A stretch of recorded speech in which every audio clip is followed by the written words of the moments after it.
investito.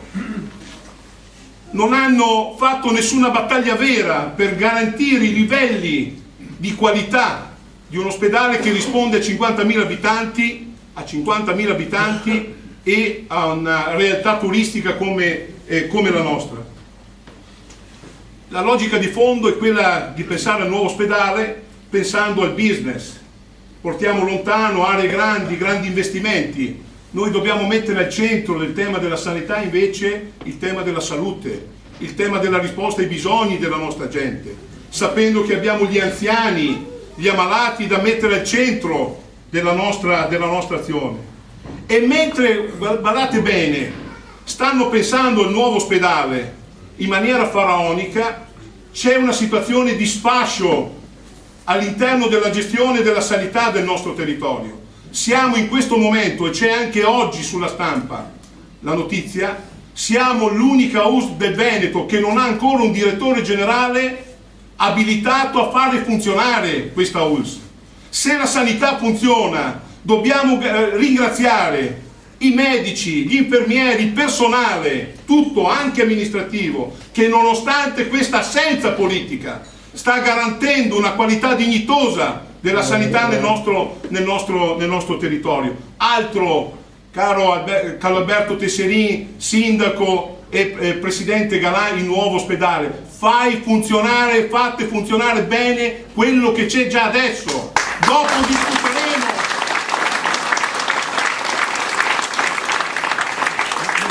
Poi discuteremo del nuovo ospedale e noi l'abbiamo detto con grande chiarezza, l'ospedale va condiviso con i cittadini. Faremo una grande discussione nei prossimi mesi per un nuovo ospedale collocato nell'interesse preciso di tutta la città. E soprattutto un'altra cosa, attenzione, non vogliamo che il nostro ospedale venga privatizzato, perché non lo dicono con chiarezza alle persone.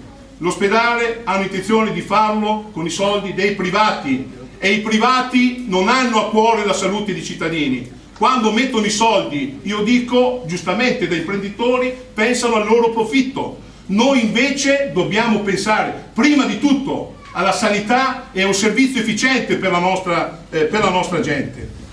Parlano di infrastrutture, sentite gli spot, parlano di infrastrutture, ripromettono la Romea commerciale. Ma Galan non l'aveva promessa la Romea commerciale entro il 2008. Ogni elezione vengono qua e ci spiegano che faranno la Romea commerciale. Io ho letto, vi sarà arrivato anche a voi questo opuscolo di Chisso, andate a leggerlo con calma nelle penultime pagine, le ultime pagine di questo opuscolo. Ci sono 36 punti che Chisso si vanta di aver realizzato nella provincia di Venezia. Vi sfido a trovarne uno che riguardi Chioggia e che riguardi l'area sud della provincia di Venezia. Questo è uno sfregio, questo opuscolo è uno sfregio alla nostra intelligenza, al rispetto che si deve avere per il nostro territorio, non solo di Chioggia, di Cavarzere, di Cona, dell'area sud della provincia di Venezia. Non c'è un intervento. Questo è un grande autogol. Ma badate bene che questo non è un autogol che riguarda solo Chisso. Queste sono le cose che ha fatto il centrodestra e le ha fatte anche chi rappresenta la città all'interno del Consiglio regionale in maggioranza. Le ha fatte Galan, le ha fatte Tesserin, le ha fatte tutti quelli che stanno venendo in questa città a chiedere voti. I vari Chisso, i vari Teso, i vari personaggi che non si sono mai visti nella città, che non hanno mai speso una parola per Chioggia, sono qua a chiedere il consenso su cosa? Su questi risultati. Mentre ci promettono la Romea commerciale, abbiamo la Romea attuale che produce i morti e gli incidenti che tutti voi sapete. Abbiamo l'Arzeron con un cantiere bloccato perché avevano promesso i 20 milioni di euro che non stanno arrivando. Questi sono i dati veri su cui la gente chiogiotta, noi dobbiamo riflettere su questo, dobbiamo fare una grande battaglia politica per spiegare ai cittadini che non è sufficiente la pacca sulla spalla e magari l'invito a mangiare una pizza dell'ultima ora che permette a questa città di poter crescere. Ci hanno promesso e promettono risanamento ambientale e nel contempo passa una linea che è quella di proporre una centrale nucleare sul territorio veneto e in particolar modo nella nostra città.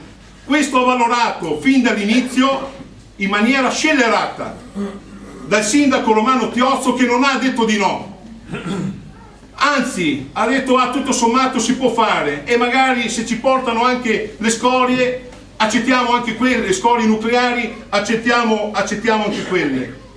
Ci hanno fatto il rigassificatore a pochi chilometri, vedremo nei prossimi anni i danni che produrrà al comparto della pesca, soprattutto la piccola pesca, soprattutto il settore dei vongolari, che da mesi sono a casa e nessuno ne parla perché non si riesce più a prendere un prodotto idoneo.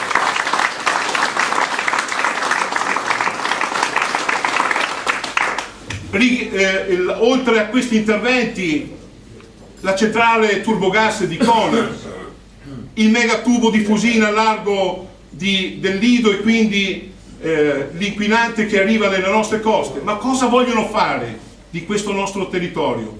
Una pattumiera? Cosa propongono alle categorie economiche che vivono turismo, la pesca, la capacità di offrire un ambiente sano a noi prima di tutto, ai nostri figli e a chi decide di venire sul nostro territorio?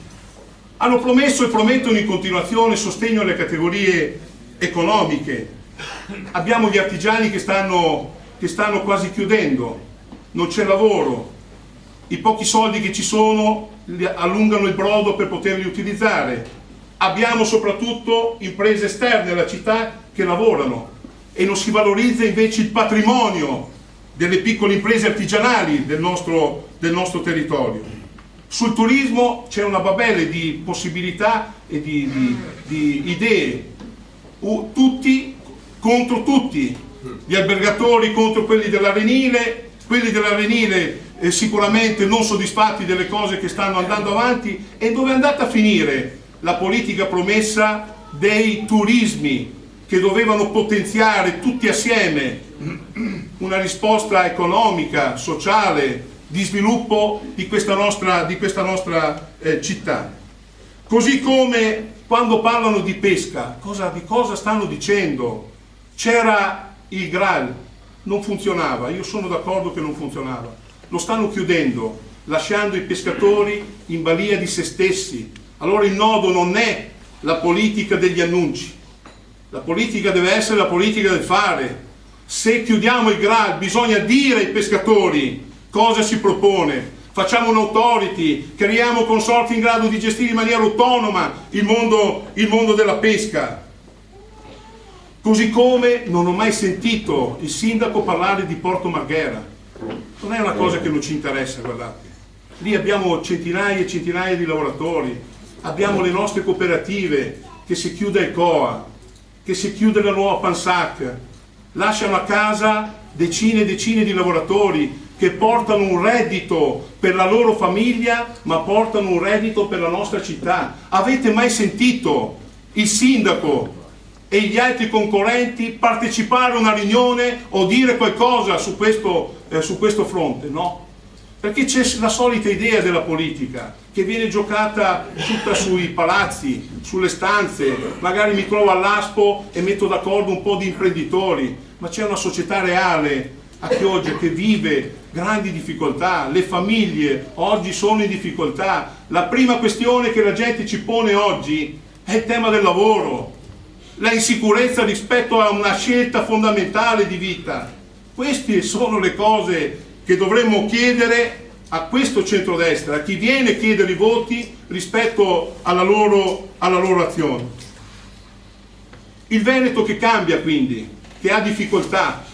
Una volta nel Veneto avevamo un indice di disoccupazione attorno al 3%, era quasi una disoccupazione fisiologica si chiamava. Oggi siamo attorno al 7-8%. abbiamo le imprese migliaia di